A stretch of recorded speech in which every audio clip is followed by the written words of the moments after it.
You know that feeling. The one you get when you're walking home late at night, and the streetlights cast long, dancing shadows. That little prickle on the back of your neck. The unconscious urge to walk a little faster, to not look behind you.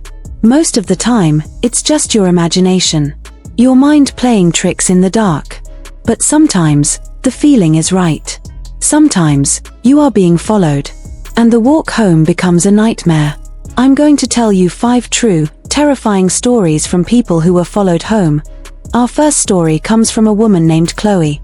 She used to work the closing shift at a 24-hour diner, getting off work at 3 a.m.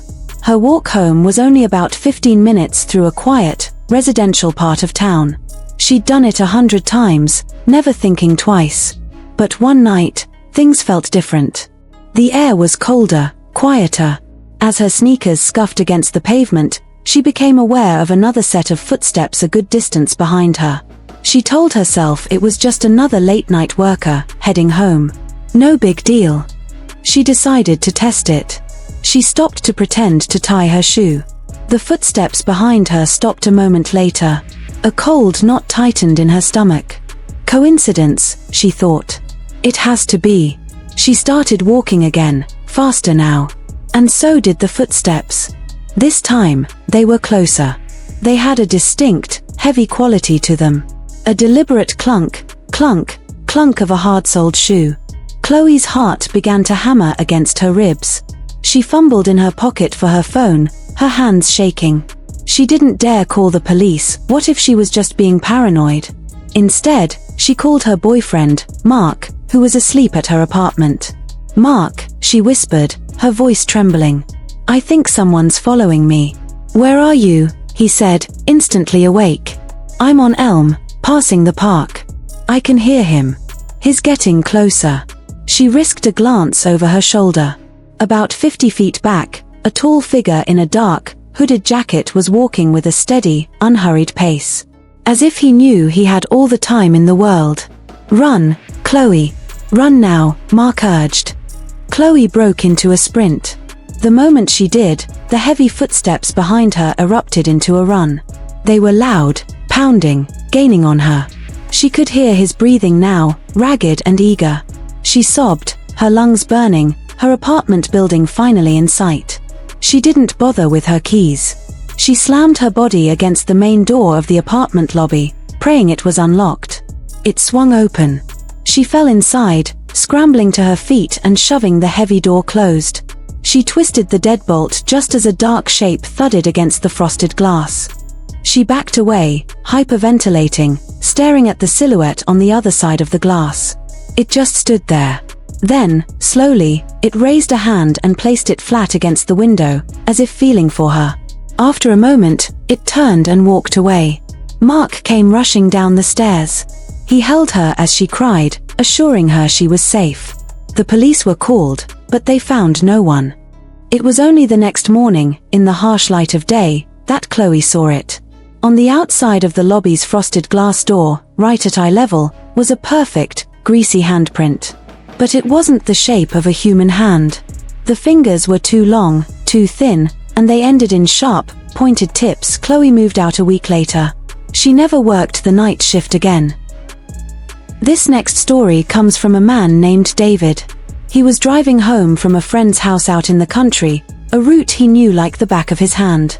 It was a lonely, 2-lane road, shrouded in thick forest on both sides. That's when he first noticed the headlights in his rearview mirror. They were blindingly bright, riding his bumper. Annoyed, David slowed down, hoping the car would just pass him. It didn't. It stayed glued to his tail. He turned onto the winding road that led to his neighborhood. The car turned with him. A prickle of unease ran down his spine. He took a random left, a street that was a dead end. The blue sedan followed. "Okay, this isn't right," David muttered to himself. He decided to drive to the nearest gas station, a well-lit, public place. He pulled in and parked right under a bright floodlight. The blue sedan pulled in and parked at the far end of the lot, its engine off, its headlights still on, pointing directly at him. David sat there, his knuckles white on the steering wheel.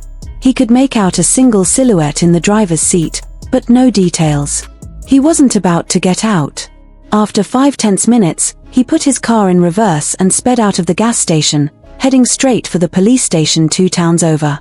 He watched his mirror the entire way. The blue sedan was still there, matching his speed, turn for turn. It was a terrifying, silent pursuit. He finally saw the glow of the town's lights and pulled into the police station parking lot, laying on his horn. He jumped out of his car, yelling for help. 2 officers ran out. David, frantic, pointed to the entrance of the parking lot. The blue sedan was there, idling at the entrance.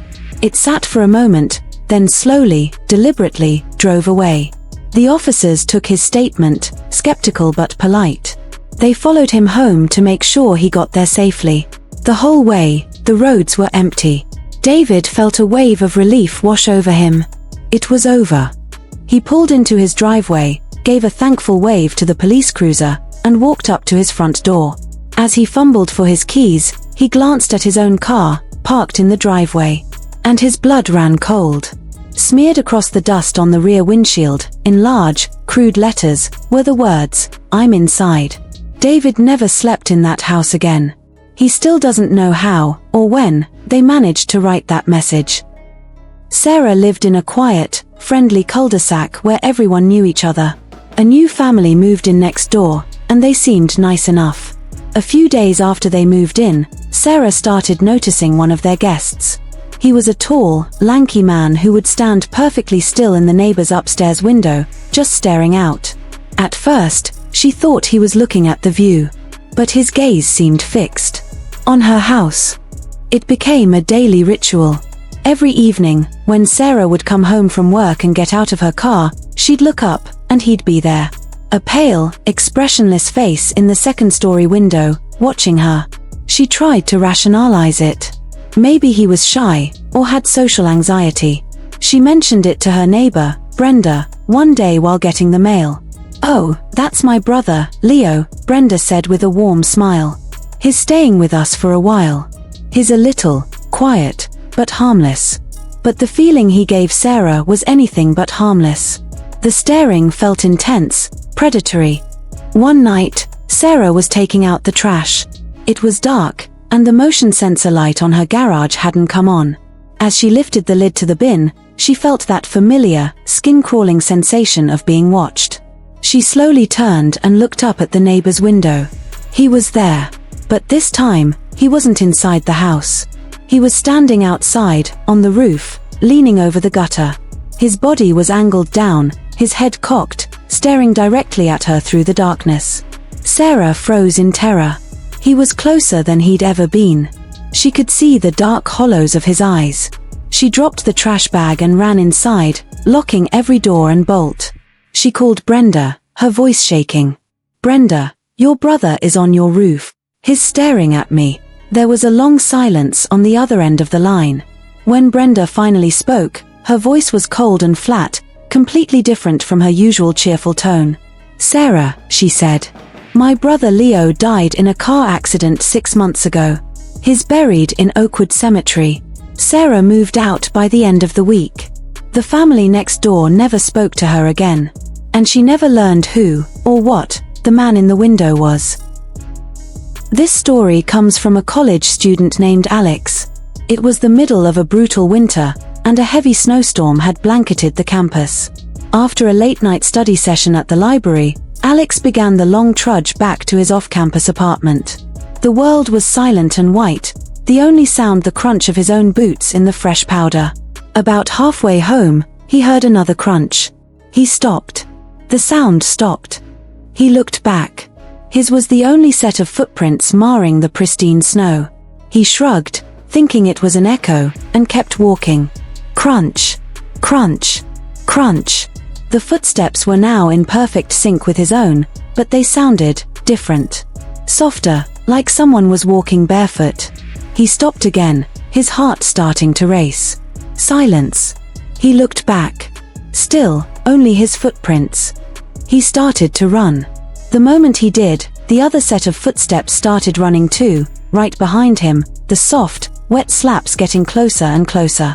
He could feel cold breath on the back of his neck. He didn't dare look back. He just ran, his lungs screaming in the frozen air. He finally reached his apartment building, flung the door open, and slammed it shut, leaning against it, gasping for air. He was safe. He peered out the peephole into the empty, snow-covered night. Nothing. His relief was overwhelming. He took off his coat and boots and walked to his window to look out at the street. That's when he saw them. A single set of footprints leading directly up to his door. But they didn't start from the sidewalk. They started right at his doorstep, as if someone, or something, had been standing there the whole time, waiting for him to come home. Alex didn't sleep that night. To this day, he can't explain the footsteps, or where they came from. Our final story is from a woman named Maria. She was walking home from a late movie, her route taking her down a main street with large, dark store windows.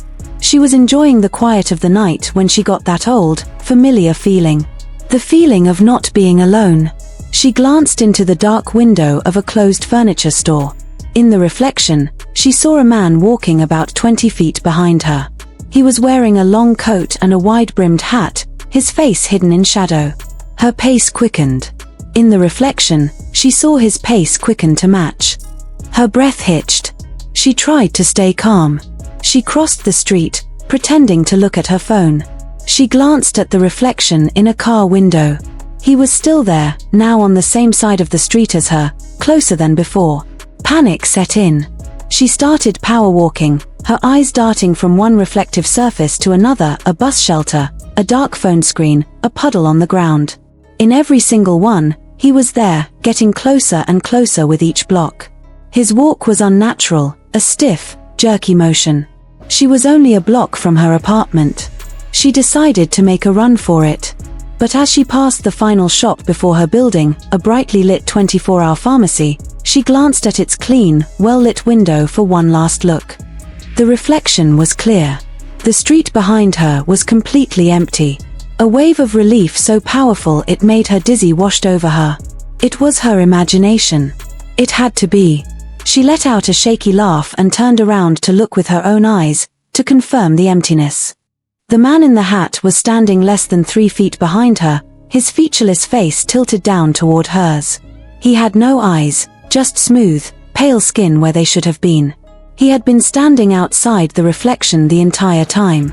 Whether it's a car on a lonely road, a figure in a window, or footsteps on a quiet street, the fear of being followed is a primal one. Because it shatters the illusion of safety, turning the one place you're supposed to be secure, your home, into the final destination of a nightmare. Which story scared you the most? Comment below and subscribe for more true horror stories.